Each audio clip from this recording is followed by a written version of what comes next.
Une étrangère m'a jeté un string rouge à la figure. J'ai trouvé ça dans la voiture de mon mari. J'ai entendu dire que vous étiez le meilleur détective privé du coin. Je veux que vous l'attrapiez en flagrant délit d'adultère. C'était en fait un mensonge. J'étais un vieux loser qui n'avait pas eu une seule affaire ces 6 derniers mois.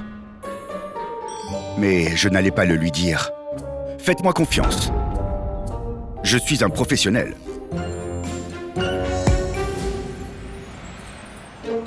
Monsieur Levine était un homme d'affaires influent.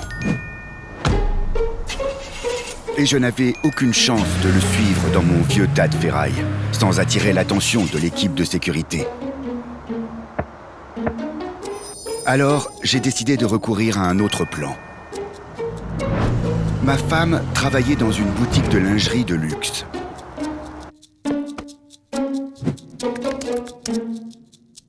C'est l'amour du diable de la nouvelle collection. Tu ne peux l'avoir que dans notre magasin.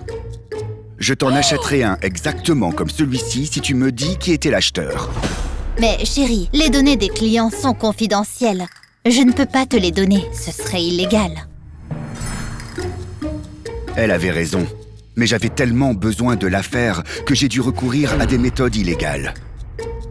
Chérie, regarde, cette femme essaie de voler quelque chose. J'ai téléchargé les images des caméras de surveillance et j'ai trouvé 3 suspects. J'ai attendu que la première parte courir.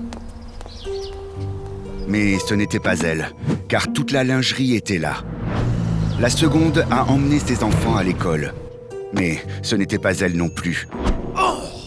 Cependant, la 3e suspecte n'avait pas l'ensemble de la lingerie. J'étais proche quand, soudain, j'ai entendu une clé dans la serrure. Merde! J'espérais pouvoir attendre dans le placard, mais son satané chien a pu sentir mon eau de Cologne bon marché. Cooper, arrête! Qui est là? J'appelle la police! Je ne voulais pas aller en prison, parce que ça aurait été encore plus honteux que de foirer ma première affaire. Madame, s'il vous plaît, ne faites pas ça. Je ne suis pas un voleur, je suis un détective privé. Que faites-vous dans ma maison? Je cherche la maîtresse de Monsieur Levine. Et qu'est-ce que j'ai à voir avec ça? Eh bien, est-ce que ceci ne vous rappelle rien? Je l'ai regardé dans les yeux et j'ai réalisé que je n'irai pas en prison. Chérie, j'ai eu une révélation, je serai en retard. Ok, je t'aime. On se voit dans 1 heure chez moi.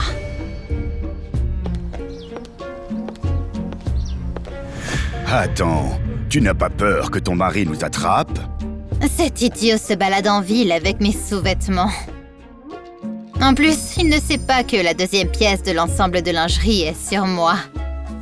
Faisons-le dans mon lit et celui de mon mari. Oh mon Dieu, ça m'excite vraiment. Profite tant que tu peux. Mais comment as-tu su? C'est très simple, ma chérie. Pendant que j'interrogeais la suspecte, je suis tombé sur un fait intéressant. Ça ne vous rappelle rien? Vous l'avez acheté il y a quelques jours et vous l'avez laissé dans la voiture de Monsieur Levine. Cette information a radicalement changé le cours de l'enquête. Oui, c'est ça. Mais je l'ai oublié au magasin.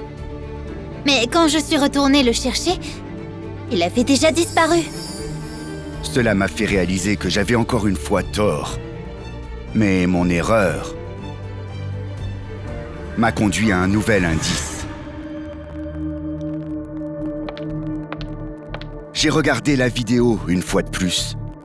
Et j'ai trouvé la personne qui avait pris les sous-vêtements. Et devinez qui j'ai vu. Je devais juste vous rencontrer. Chérie, j'ai une révélation, donc je serai en retard. Ne le dites pas à ma femme, s'il vous plaît, je vous paierai. Merci, Monsieur Levine. Mais vous feriez mieux de vous préparer pour votre divorce. Toi aussi, ma chérie. En aidant les autres à résoudre leurs problèmes, vous ne remarquez pas forcément que le problème est juste en face de vous.